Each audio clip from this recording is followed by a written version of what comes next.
whanau. So Kurangwa, Patiwa, Narba, Narwa, Alba, Araniki, Gulamarin, Rula, Darwin, Warlua. I'd like to acknowledge my ancestors, both past, present and emerging. I'd also like to acknowledge everyone else in this room here today. So the Larrakia people are the traditional owners of the Darwin area. Our land extends 50 kilometres inland to the Man Dam area. We're commonly referred to as the saltwater people. You'll find anywhere from the belt of Caprica all the way up. That's where the deed originated from. And you'll find each different tribe has a different name for it. We call it Manoma. So yeah, I'll play a little bit for you.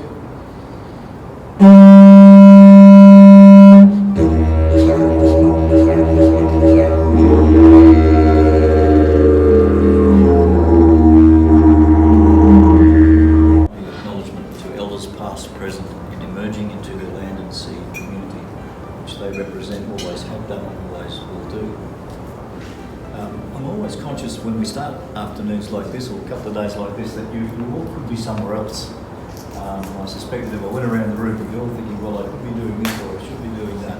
So I really think it's a privilege and a luxury for us to cut the space, if I can put it as simply as that, to give ourselves 2 days to concentrate on some of these really, really significant issues. To bring around with our Federal Minister tomorrow and Sunday, but she unfortunately had a lot of commitments this weekend.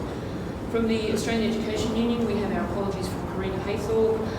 From the Australian Government Primary Principals Association, there's an apology from Ian Anderson, but Ridley will be joining us tomorrow, who is the Northern Territory President under ACPA.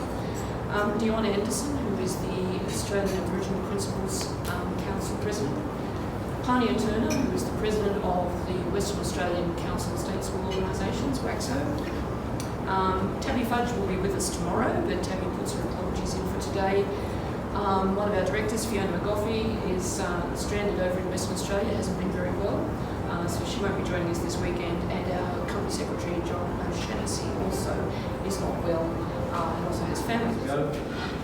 Dan has a background in political science, international relations and those kinds of things. So again, a real opportunity for us as a group of parents from around the nation to hear from our Federal Minister. So welcome, Minister.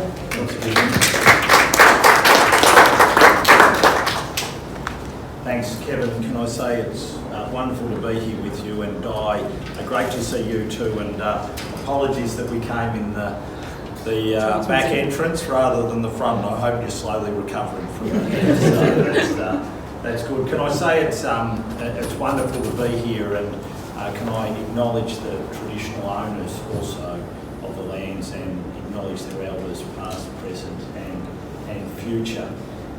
It's terrific to be here with you in Darwin, and this session here coincided with a visit which I'm going to be undertaking with Selina Ubo, the Education Minister, who's going to be taking me to a couple of her remote communities that are within her electorate here in the Northern Territory, but also obviously come under her responsibilities as the NT Education Minister. And I've been working very closely with Selina because we both have a passion for ensuring that rural, remote communities get the educational services that they deserve.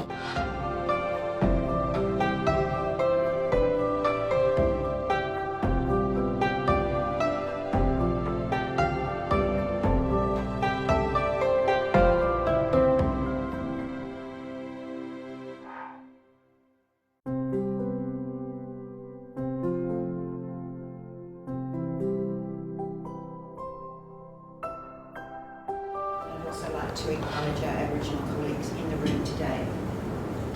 Now, what I was asked to do was a number of things today, so I hope I won't bore you with my curriculum geekiness, but Di asked if I could give a little bit of a resources update, in particular a resource that we developed to support career education in schools, but I have added a couple of extras just in case you're interested.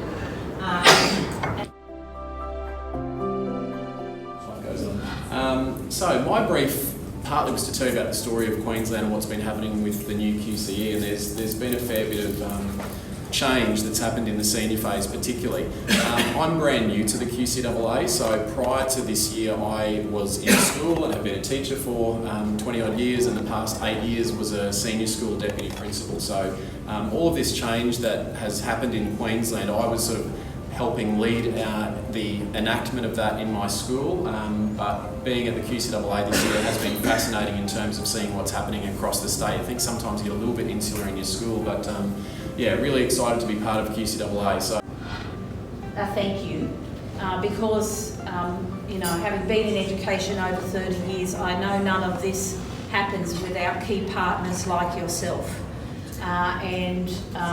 You know, whether that's been in Queensland, whether it's in any other jurisdiction or any other system in Australia, and it rings true again in the Northern Territory that it's the partners that we have, it's the parents, it's the families, it's those community members that value education that make a huge difference to the life of our kids. So I did want to begin with that. Thank you.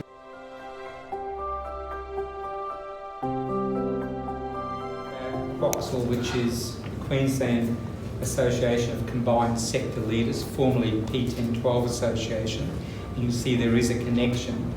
Then I want to discuss some of the issues and challenges involving rural and remote education, not just in Queensland but across our nation, and then offer a couple of solutions, particularly looking at it from the QACSL point of view, what we can do.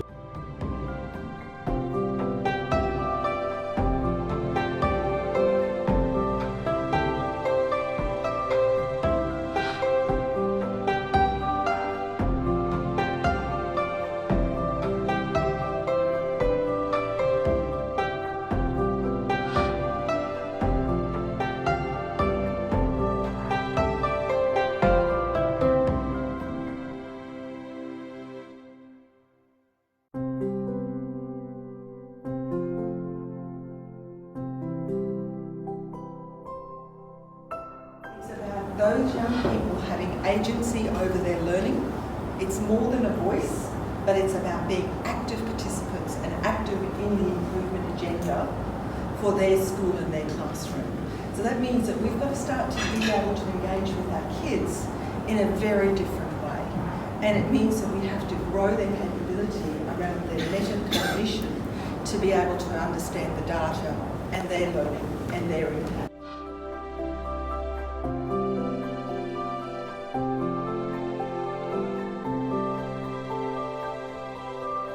Semi-retired academic, but I chair the Industry Skills Advisory Council here in the Northern Territory, which advises the NT government on how to invest in skills development and things like skills shortage lists and a variety of other bits and pieces.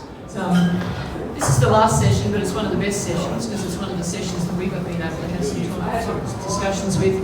I've known Sue since a few years.